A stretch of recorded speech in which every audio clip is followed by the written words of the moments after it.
Hello दोस्तों, स्वागत है आपका हमारे इस यूट्यूब चैनल में जिसका नाम है टैगोर जी जॉब। आज की इस वीडियो में दोस्तों हम बात कर रहे हैं एनएलसी इंडिया लिमिटेड के बारे में। जी हां दोस्तों, एनएलसी इंडिया लिमिटेड भर्ती कर रही है ग्रेजुएट एग्जीक्यूटिव ट्रेनी के पदों पर। एनएलसी इंडिया लिमिटेड भारत सरकार की नवरत्न कंपनियों में से एक कंपनी है।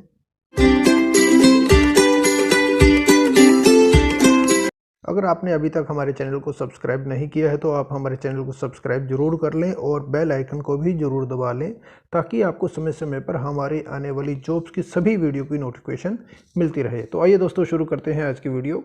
इस वीडियो को शुरू करने से पहले हम एक नज़र डाल लेते हैं इंपॉर्टेंट पॉइंट पर कि हम इस वीडियो में क्या क्या चीज़ें कवर करेंगे वन बाय वन। सबसे पहले हम कवर करेंगे कि एनएलसी क्या है।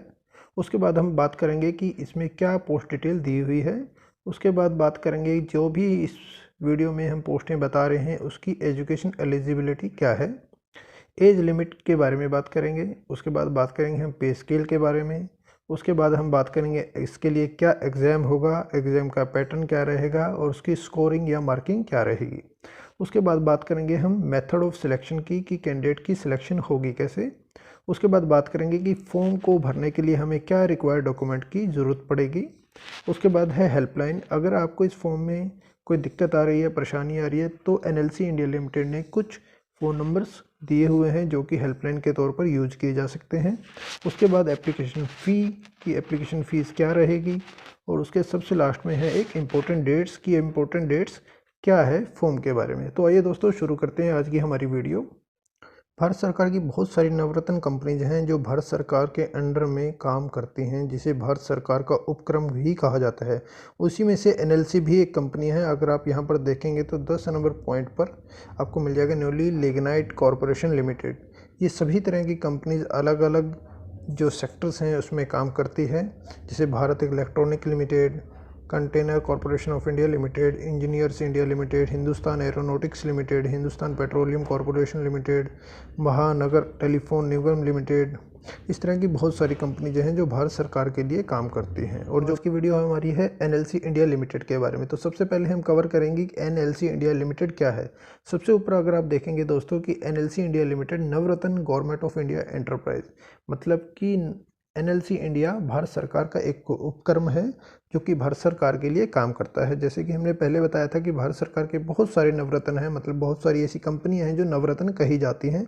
उसमें से एनएलसी एक कंपनी है जो भारत सरकार का ही उपक्रम कही जाती है। अगर आप यहाँ पर देखेंगे thermal power generation and renewable energy, यहाँ पर देखिए जो नवरत्न जो एनएलसी इंडिया काम करती है वो काम करती है thermal power generation and renewable energy के लिए, मतलब पावर जनरेशन के लिए, बिजली बनाने के लिए। तो आइए दोस्तों आगे बात करते हैं पोस्ट के बारे में कि पोस्ट का क्या नाम है। यहाँ पर अगर आप देखेंगे कि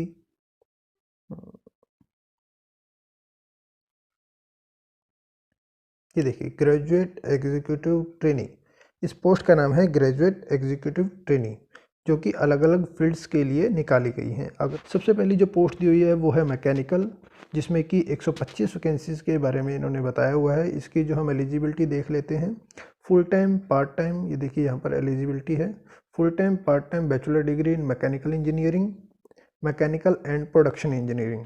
इस विषय में, इस स्ट्रीम में आपका बैचलर डिग्री होना चाहिए, इन बीटेक वगैरह होना चाहिए। इसमें देखिए क्वालिफिकेशन या क्वालिफाइंग मार्क्स के बारे में दिया हुआ है।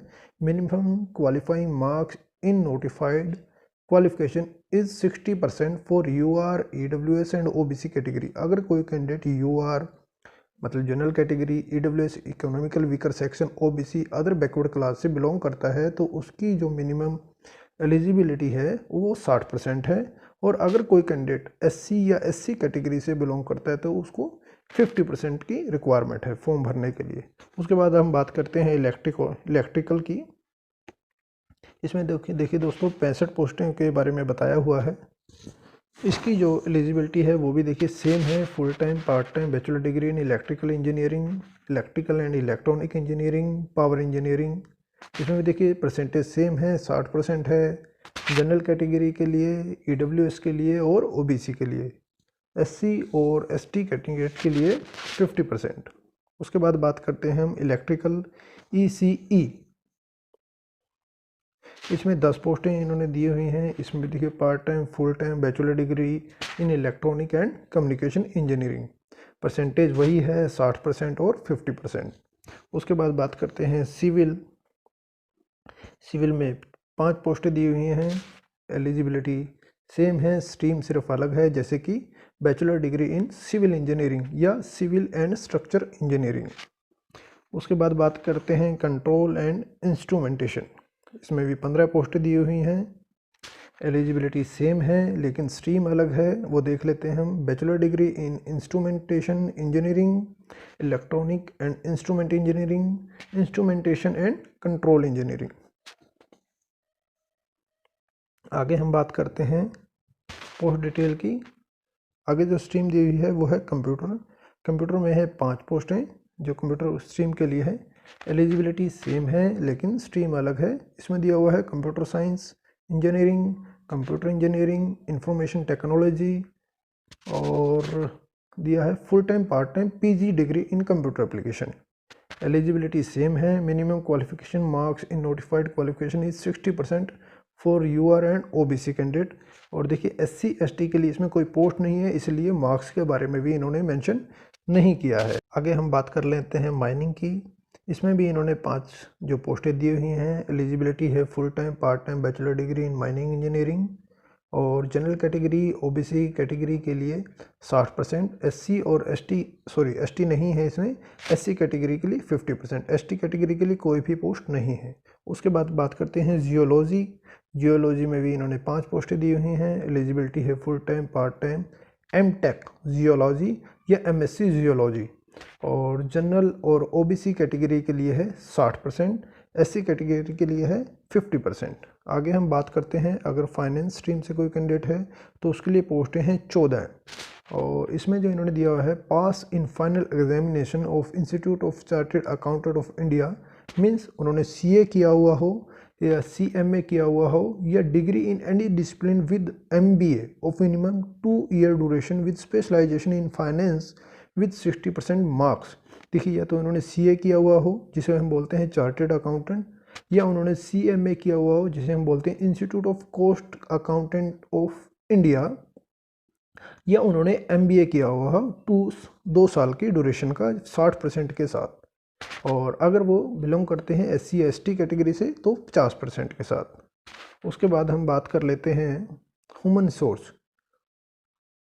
रिसोर्स पोस्ट के बारे में। ह्यूमन रिसोर्स में इन्होंने देखी 10 पोस्टें जो दी हुई हैं, और जो एलिजिबिलिटी है वो है डिग्री इन एंड डिसिप्लिन, मतलब आप ग्रेजुएशन किसी भी स्ट्रीम से हों वो चल जाएगा, लेकिन पोस्ट ग्रेजुएशन डिग्री आपका या तो सोशल वर्क में हो, बिजनेस एडमिनिस्ट्रेशन में हो, business management with specialization in personal management, industrial relation, labour welfare, post graduate degree, diploma of minimum 2 year graduation in personal management, industrial relation, HRM मतलब human resource management, labour welfare, labour management, labour administration, labour studies.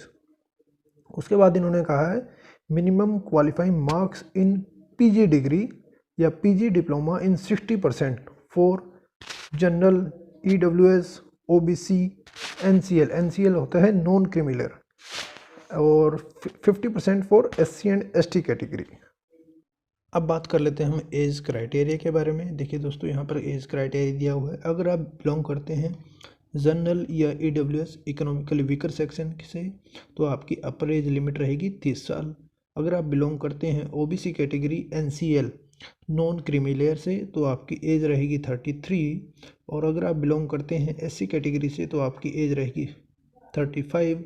अगर आप belong करते हैं SC category से तब भी आपकी as रहेगी 35। मतलब कि यहाँ पर जो अपर एज लिमिट है वो है 30 साल, क्योंकि OBC कैटेगरी को मिले हैं 3 साल की छूट, SC और ST कैटेगरी को मिले हैं 35 साल की छूट। एक चीज़ और यहाँ पर ध्यान रखें, जो एज क्राइटेरिया है वो 1/3/2020 के अनुसार है, मतलब 1 मार्च 2020 को कितने साल के होते हैं। उसके बाद हम बात कर लेते हैं पे स्केल के बारे में। देखिए इन्होंने यहाँ पर दिया हुआ है पे स्केल कि जो भी कैंडिडेट रिक्रूट रहेगा, देखिए यहाँ पर है candidate joining NLCI as graduate executive trainee will undergo training for 1 year. 1 साल की आपकी ट्रेनिंग होगी। डूरिंग ट्रेनिंग पीरियड बेसिक पे 50,000 इन पे स्केल ऑफ 1550 टू 160,000। आपको 1 साल की ट्रेनिंग के लिए रखा जाएगा। उस 1 साल की ट्रेनिंग में जो आपकी बेसिक पे रहेगी वो रहेगी 50,000। और उसके बाद अगर आपका ट्रेनिंग पीरियड कंप्लीट कर लेते हैं, उसके बाद आपको दिया हुआ है ऑन सक्सेसफुल ऑफ ट्रेनिंग। यहाँ पर देखिए, यहाँ पर मेंशन किया है on successful completion of training the trainee will be absorb in E3 grade. आपको अगर आप ट्रेनिंग कंप्लीट कर लेते हैं तो जो आपकी पोस्ट रहेगी वो E3 पर पोस्ट कर दी जाएगी, जो कि ये मेंशन किया हुआ है। और जो उसका पे स्केल रहेगा वो रहेगा 60,000 से लेकर 180 मतलब 1,80,000 तक जो पे स्केल है। और जो बेसिक पे रहेगी वो रहेगी 60,000 जी दोस्तों। उसके बाद हम बात कर लेते हैं हमारे एग्ज़ाम के बारे में, जो कि इन्होंने यहाँ पर मेंशन किया हुआ है। ये देखिए, यहाँ पर इन्होंने मेंशन किया है कंप्यूटर बेस्ड ऑनलाइन एग्जामिनेशन। जी हाँ दोस्तों, जो भी साथी ऑनलाइन फॉर्म भर रहे हैं उनका जो एग्ज़ाम होगा वो कंप्यूटर बेस्ड होगा। यहाँ पर इन्होंने मेंशन किया हुआ है अच्छे से। और इसके बारे में हम थोड़ी सी बात कर लेते हैं। 6.3 में the online exam will be held for a duration of 2 hours. 2 घंटे का आपका एग्ज़ाम होगा। The question paper will consist of 2 parts. इसमें भी आपके 2 पेपर होंगे। The part 1 with 40 question on quantitative aptitude, logical reasoning, general awareness, data interpretation, general English. देखिए 2 paper होंगे आपके, 2 घंटे के होंगे। पहले पेपर में जो आपको 40 क्वेश्चन आएंगे, जो कि quantitative aptitude, logical reasoning, general awareness, data interpretation और जनरल इंग्लिश का रहेगा उसमें मैटर। सेकंड जो पेपर है आपका वो इनको बताते हैं कि 80 क्वेश्चन उसमें आपको आने वाले हैं, जो कि आपके प्रोफेशनल नॉलेज के होंगे, जिस स्ट्रीम से आपने आपका एजुकेशन कंप्लीट किया है उससे। Totally 120 objective type question with multiple choice answer. आपको टोटल 120 क्वेश्चन आएंगे, जिसमें आपको मल्टीपल चॉइस क्वेश्चन रहेंगे, आंसर रहेंगे, कि आप 4 में से 1 का आंसर दे सकते हैं, 1 को चूज़ कर सकते हैं आंसर के लिए। यहाँ पर एक चीज़ और ध्यान रखें कि यहाँ पर इसमें नेगेटिव मार्किंग दी गई है। अगर आपको कोई क्वेश्चन श्योर नहीं है, अगर आप किसी भी क्वेश्चन के आंसर के बारे में श्योर नहीं है, तो आप उसे अटैम्प्ट ना करें, क्योंकि हर रॉन्ग आंसर के लिए आपका 1/4 मार्क्स काट लिया जाएगा, मीन्स 0.25 मार्क्स काट लिया जाएगा। ठीक है। उसके बाद हम बात करते हैं क्वालिफाइंग्स के बारे में। अगर आप ये एग्ज़ाम दे रहे हैं और आप अगर बिलोंग करते हैं जनरल कैटेगरी से या EWS कैटेगरी से, तो मिनिमम क्वालिफाइंग मार्क्स जो रहेंगे वो रहेंगे 50%। और अगर आप बिलोंग करते हैं OBC कैटेगरी से, नॉन क्रीमी लेयर से या SC से या ST से, तो आपका जो क्वालिफाइंग मार्क्स रहेगा वो रहेगा 40%। उसके बाद हम बात कर लेते हैं मेथड ऑफ सिलेक्शन की। देखिए यहाँ पर दोस्तों इन्होंने दिया हुआ है कि मेथड ऑफ सिलेक्शन क्या रहेगा, आपकी सिलेक्शन होगी किस तरह से। यहाँ पर हम एक नज़र डाल लेते हैं। The candidate who qualify in the computer based online examination will be shortlisted for the personal interview in the order of merit based on the marks score in the examination. जो भी मित्र कंप्यूटर बेस्ड एग्जामिनेशन देंगे और जो उसे qualify करेंगे, उन्हें ही सिर्फ personal interview के लिए बुलाया जाएगा, और वो भी मेरिट बेस्ड पे। ठीक है दोस्तों। उसके बाद हम बात कर लेते हैं minimum qualifying marks in the personal interview. और यहाँ पर 8.3 में minimum qualifying marks in the personal interview will be 50% for general. और जो आपका इंटरव्यू होगा उसमें भी जनरल कैटेगरी कैंडिडेट को, EWS कैटेगरी को 50% स्कोर करना जरूरी है, और 40% जो है वो है OBC, SC और ST कैटेगरी को। उसके बाद बात कर लेते हैं the final selection will be based on the aggregate of marks scored by candidate in the computer based online examination and interview. जो टोटल मार्क्स रहेगा वो आपका जो कंप्यूटर बेस्ड एग्जामिनेशन रहा है और इंटरव्यू को मिला के जो मार्क्स आपके बनेंगे उसके बेस पर आपकी मेरिट लिस्ट बनेगी। क्योंकि 80% जो कवर करेगा वो करेगा आपका कंप्यूटर बेस्ड एग्जामिनेशन, और जो 20% जो कवर करेगा वो करेगा आपका इंटरव्यू। उसके बाद हम बात कर लेते हैं हेल्पलाइन नंबर के बारे में। कोई भी दोस्त अगर ये फॉर्म भर रहा है और उस फॉर्म को भरते हुए भरते हुए कोई प्रॉब्लम आ रही है, फिल करते हुए कोई प्रॉब्लम आ रही है ऑनलाइन, तो आप इनके हेल्पलाइन नंबर पर भी बात कर सकते हैं। देखिए यहाँ पर हेल्पलाइन नंबर दिया हुआ है 02268202715, या एक ईमेल आईडी भी यहाँ पर इन्होंने लिखा हुआ है, तो इस ईमेल आईडी पर भी आप अपनी मेल कर सकते हैं। लेकिन ध्यान रहे, फ़ोन अगर आप कर रहे हैं तो सिर्फ 10 बजे से लेकर शाम के सिर्फ 5:30 बजे तक ही आप कॉल करें, ताकि वो फ़ोन आपका पिक कर पाएँ, और केवल मंडे टू सैटरडे ही कॉल करें। उसके बाद हम बात कर लेते हैं रिक्वायर्ड डॉक्यूमेंट की, कि आपको फॉर्म फिल करते वक्त क्या क्या डॉक्यूमेंट रिक्वायर्ड रहेंगे। इसमें सबसे पहले देखिए इन्होंने बताया हुआ है कि आपको एक चाहिए recent passport size colour photograph. उसके बाद scan image of candidate signature in dark blue और ब्लैक इंक। दूसरा है आपका signature, proof of date of birth, birth certificate या SSLC मैट्रिकुलेशन सर्टिफिकेट। और एज प्रूफ के लिए आपकी चाहिए या तो 10th की मार्कशीट या आपका बर्थ सर्टिफिकेट, प्रूफ ऑफ, और उसके बाद है आधार कार्ड। उसके बाद है proof of possessing notified qualification, अगर आपने जो भी आपकी एजुकेशन क्वालिफिकेशन है जिसके बेस पर आप ये फॉर्म भर रहे हैं वो आपकी marksheet. Document community certificate in case of candidate belonging to SC ST, आपका रिजर्वेशन सर्टिफिकेट। उसके बाद है PW सर्टिफिकेट अगर आप हैंडीकैप हैं, अगर आप एक्स सर्विसमैन हैं तो आपका एक्स सर्विसमैन सर्टिफिकेट। नीचे देखिए दोस्तों, इन्होंने फाइल के साइज़ मेंशन किए हुए हैं कि आपके कौन कौन सा डॉक्यूमेंट किस किस साइज़ का होना चाहिए जब आप इसको ऑनलाइन अपलोड कर रहे हैं। तो ये एक बार आप ध्यान से ज़रूर देख लें नोटिफिकेशन में। इस नोटिफिकेशन का लिंक मैं नीचे दे दूंगा, और जो ऑनलाइन अप्लाई का लिंक भी है वो मैं वीडियो के डिस्क्रिप्शन में दे दूंगा, तो वहाँ से आप अपना ऑनलाइन फॉर्म भर सकते हैं और इस नोटिफिकेशन को भी अच्छे से पढ़ सकते हैं।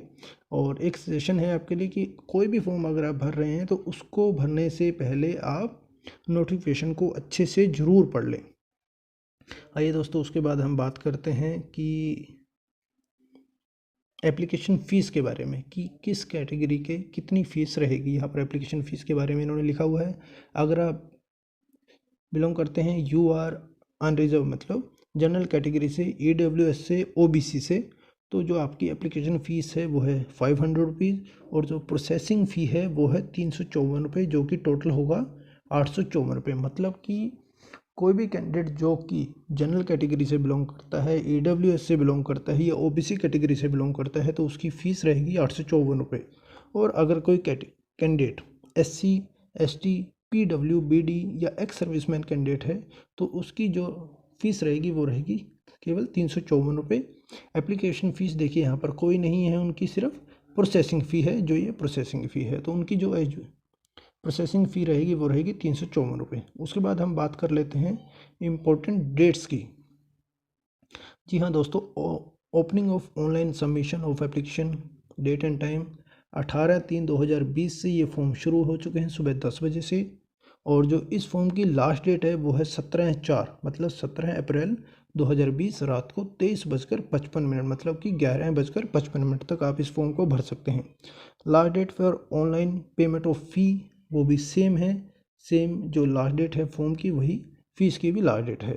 डेट ऑफ एग्जामिनेशन सबसे नीचे एक मेंशन किया हुआ है कि 26 मई 2020 से 27/5/2020। ये डेट टेंटेटिव है, ये चेंज भी हो सकती है, लेकिन एक अंदाजे के तौर पर दिया हुआ है कि 26 मई से 27 मई के बीच में एग्ज़ाम होगा। तो ठीक है दोस्तों, ये थी हमारी एक छोटी सी वीडियो, और आशा है कि आपको ये वीडियो अच्छी लगी होगी।